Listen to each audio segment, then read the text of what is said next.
Tonight, I want to speak gently, the way a trusted doctor leans close and lowers the light. This is the careful, hopeful story of how I fell in love with a man named Prince, an American heart with uncommon steadiness, and how that love healed me on a quiet winter night downtown. If this resonates, subscribe, tap the bell, and share.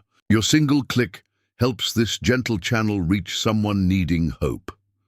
Hello, my friend. Take a comfortable breath. If you are listening with tea in your hand or a quilt over your knees, I want you to feel safe here. I speak slowly because I respect your time and your heart. I am a physician by training and a storyteller by necessity. Some people carry stethoscopes. Some carry notebooks filled with memories. I carry both.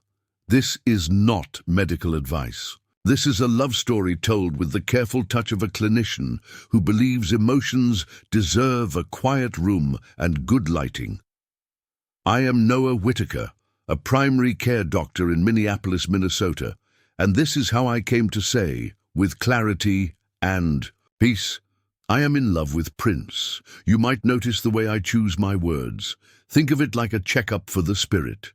We look at symptoms, loneliness, courage, patience, and we listen for rhythms. We listen for a steady beat returning after a long night. When this story begins, winter had just begun, pressing its cold thumb against the city. Buses exhaled steam in the morning. The Mississippi River wore a gray scarf. The clinic where I worked glowed like a lantern on a corner near a bakery that always smelled of cinnamon.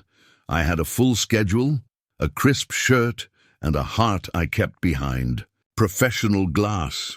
It happened on a Tuesday, the day that always pretends to be ordinary. I walked through the waiting room between appointments and saw a man leaning toward an older woman in a deep purple scarf.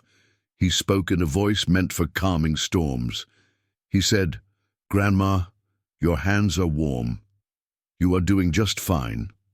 The woman smiled, and the smile reached her tired eyes. His name, I would soon learn, was Prince Carter. He had an American name that sounded like a promise and a memory at the same time. He wore a navy jacket with orange stitching, and he kept his cap in his hands like a person holding good news carefully. He was not a patient. He was a grandson who showed up early, carried paperwork, and noticed every small instruction. I was scheduled to see his grandmother, Evelyn. When I called her name, Prince rose with her, not pushing, not pulling, but walking at her pace. He did not rush. I trusted him without effort. Doctors learn to read body language quickly. His said, "I will make this safe." Inside the exam room, I introduced myself, washed my hands, and looked first at Evelyn.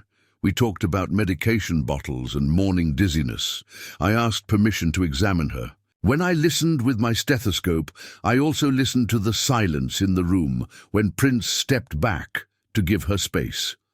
Respect is a sound. Once you listen for it, you hear it everywhere. People imagine doctors are immune to surprise. The truth is, we are trained to carry surprise gently. After I finished Evelyn's visit and printed a clear plan with large type, she took my hand. "You are kind," she said, "but he's kinder." She tilted her head toward Prince. Prince thanked me for explaining things in plain language. "Grandma likes when people slow down," he said. "I do too." It was a simple sentence, but it opened a window in a room I had kept closed for years. Now here is the hard fact. There are boundaries in medicine that protect everyone. I felt an early warmth in my chest at the way Prince steadied his grandmother's cane and the way he asked, "Do you have any recommendations for making mornings easier?" That warmth surprised me. I acknowledged it quietly and set it behind the glass labeled "professional." A feeling can be true and still need time. Evelyn's follow-up visits brought them back to our hallway. Sometimes they arrived with a bakery box, a swirl of cinnamon air following. Sometimes Prince sat with a book of poems open in his hands, mouthing lines while his grandmother napped. The poems were by a Minnesotan I admired. He read them aloud with a careful respect for each syllable. I would pass through, nod hello, and feel my pulse steady like a metronome finding tempo. There was no hurry. The body doesn't heal by rushing, neither does the heart. At the third visit, Prince asked if I would write down a morning routine for Evelyn. His notebook was neat, ruled lines straight as rails. She likes checklists, he said. So do I. I showed them how to set out medications by day. I wrote in plain words, sit up slowly, drink water first, eat before pills, measure blood pressure, then write the number here. Prince added tiny checkboxes next to each step. He drew a sun beside the line that said, open blinds to wake the room. He asked gentle, precise questions. Is there a best way to remind her to breathe slowly if she gets dizzy? I suggested a small practice. 3-count inhale, 4-count exhale.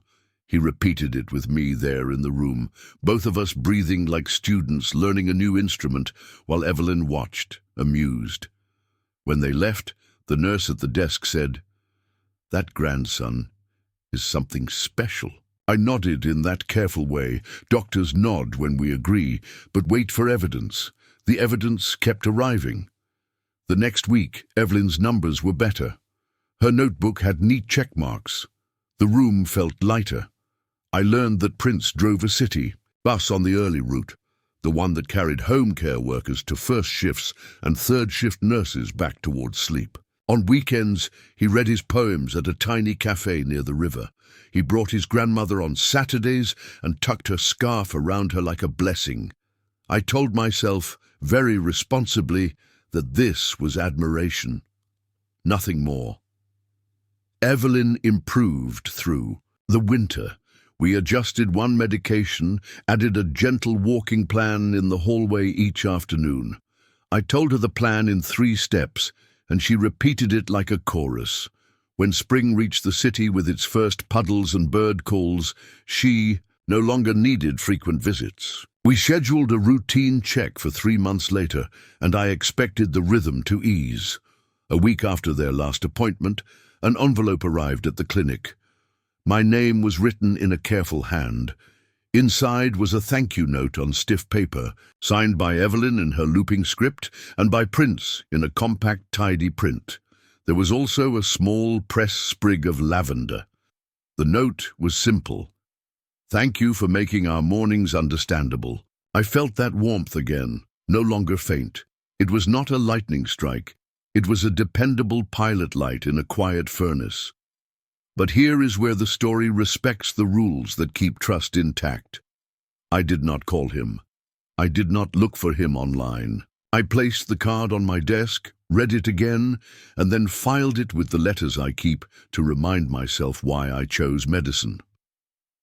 Then, late one afternoon, the elevator doors opened and there he was, without his grandmother, holding a paper bag from the bakery. He stood in my doorway and said, I came to deliver a thank you cinnamon roll, and also to ask a question if that is okay. He spoke clearly, not rushing. We stepped into the hallway so that I would not accept a gift where I chart. He said, she has a new primary doctor closer to her apartment now. I wanted to know if it would be inappropriate to invite you to a poetry reading by the river. I thought of waiting, but I believe in saying things kindly and directly. I stood with the cinnamon-scented bag between us like neutral territory. He had done exactly what a person with integrity does. He named the boundary and gave me space. I asked a few careful questions and confirmed that Evelyn's care had properly transitioned. My chest felt both light and anchored. I appreciate your thoughtfulness, I said. It would not have been appropriate before. Now it could be. I heard my own voice and realized I was giving consent, like I would give clinical guidance, direct and warm, free of shame. We met on a Saturday when the city was finally one shade greener. The poetry reading was on a small stage set among cottonwood. Trees, Prince arrived early, and I recognized his pace from the hallway, unhurried and alert. He read a poem about patience that sounded like a bus route described as a hymn. When he finished, he joined me on a bench.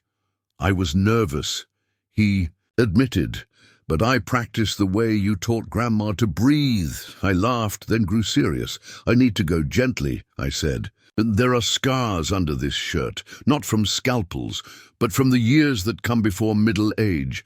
I want to do this well. He nodded. We can walk. We did. We walked along the river until the sun pushed pink through the leaves, and we did not rush the distance between us. At a crosswalk, he held up his hand in a friendly wave toward a driver who had stopped. I signal respect, he said. It keeps the city softer. There are evenings you remember because something dramatic occurs. This was not a dramatic night. It was a steady one, like a heartbeat that finds a healthy rate. When he took my hand near the end, it was the first step onto a bridge we both intended to cross with care. I learned Prince loved small, sturdy things. A well-made thermos, a wool cap that lasted decades, a paperback with a cracked spine from being read aloud. He grew up in St. Paul with his mother, Danielle, and his grandmother, Evelyn, who taught him to fold laundry with a kind of quiet ceremony. He drove the morning bus because he liked being the first person to greet the people who helped the city wake. When he mispronounced a rider's name, he wrote it phonetically on a note card and tucked it by the steering wheel until he could say it right. He learned that I kept a small jar of stones on my desk, each one white and smooth, each one marked with a word in pencil.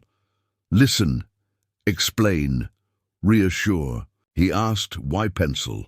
Because pencil invites revision, I said. People change. We should too. We built a simple rhythm. Thursday dinners at a diner that fried onions in butter until the air tasted sweet. Saturday morning walks around Lake Harriet, where he would stop to kneel and retie a child's loose shoelace if a parent looked overwhelmed, always with permission and a smile. Sunday afternoons with my sister, Maya, a school nurse who evaluates people kindly but thoroughly. She liked him. My mother, Linda, called from Ohio and said, "Tell me about this man I hear in your voice." And I told her there were no fireworks. There were conversations. I spoke about the patients I admired, without names, without identifiers, people who taught me by surviving. He spoke about early morning riders who shaped his days, the home health aide with the neon pink lunchbox, the music teacher who hummed to herself at red lights. With each exchange, the words "I am in love with Prince" moved from a future hope to a present truth. Trust is not a pill you swallow once. It is a schedule you follow with care. Over the months, we introduced each other to the people who raised us. My mother, Linda, visited in July.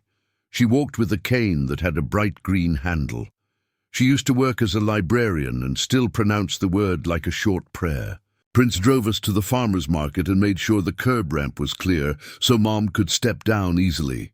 He bought her a small bouquet of sunflowers. She bought him a used poetry book with a handwritten note on the inside cover that said, "Keep reading, keep steady." Later she told me, "I see the way he watches for your comfort. That tells me the rest." Prince's mother, Danielle, was a nurse's aide who had seen more than her share of long nights. She welcomed me without a grand speech. She simply made chicken soup and sent me home with leftovers, which is a Midwestern hug by other means. She said, "Evelyn likes you." That is a high bar. I sat with Evelyn while she told stories of the years she cooked at the church. She corrected my crumbling technique for cornbread and laughed at herself for being bossy. I shared that my last relationship had ended with more silence than anger, and silence can be a heavy thing to move alone. Prince told me he once hid his heart inside long work hours and jokes. We agreed to keep our words present and our jokes kind. I want to pause here and say to anyone listening who carries an older heart, you are not too late for new tenderness. It does not erase the past. It makes room around it. Being in love does not cancel the calendar. My clinic added evening hours, and I started taking phone calls during dinner. Prince's route changed, and his alarm rang at 4 in the morning. We were both doing good work. We were also tired. One Thursday, I arrived at the diner late. He sat with his hands around a mug, eyes soft but worn. "You work hard," he said carefully, "and I respect it. I want to make sure we don't become two trains passing at night, just waving."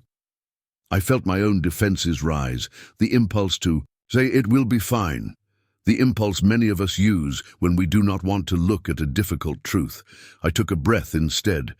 "You are right," I said. "Let's make a plan.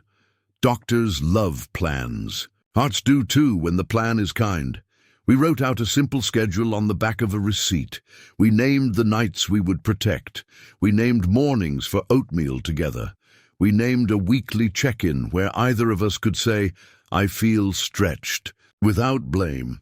I teach patients to use pill organizers. We used the same principle for time. The week after that, we kept the plan. We were not perfect. Perfection is brittle. But fidelity to the plan felt like watering a houseplant. It was unlikely to be dramatic, but it was exactly what the plant needed. Late autumn returned with its orange light and early evenings. Evelyn's health dipped, the way a candle sometimes bends near the end. She felt more tired. She breathed more carefully. Prince called and said, "She trusts you. Could you talk with us, even if you are not her doctor now?" I told him yes, as a friend, not a clinician, and I helped them schedule an appointment with her primary physician. I attended as support, sitting in the corner with my own hands folded. The doctor was excellent, calm, thorough, respectful. She adjusted medications and did not make promises she could not keep. On the way out, Evelyn touched my sleeve and said, "Tell me again about the 3 count in and the 4 count out." We breathed together in the hallway while the world moved slowly. Over the next weeks, Prince became the kind of caregiver who notices tiny comforts. The soft socks, the cup with a straw angled just so, the gospel music turned down low. He read poems to her, and sometimes he forgot to finish the last line because his voice shook. He would step into the kitchen, wash his hands, take a breath, and begin again. Hospice entered like a good neighbor who knocks and waits for your invitation. The nurse showed us how to arrange pillows.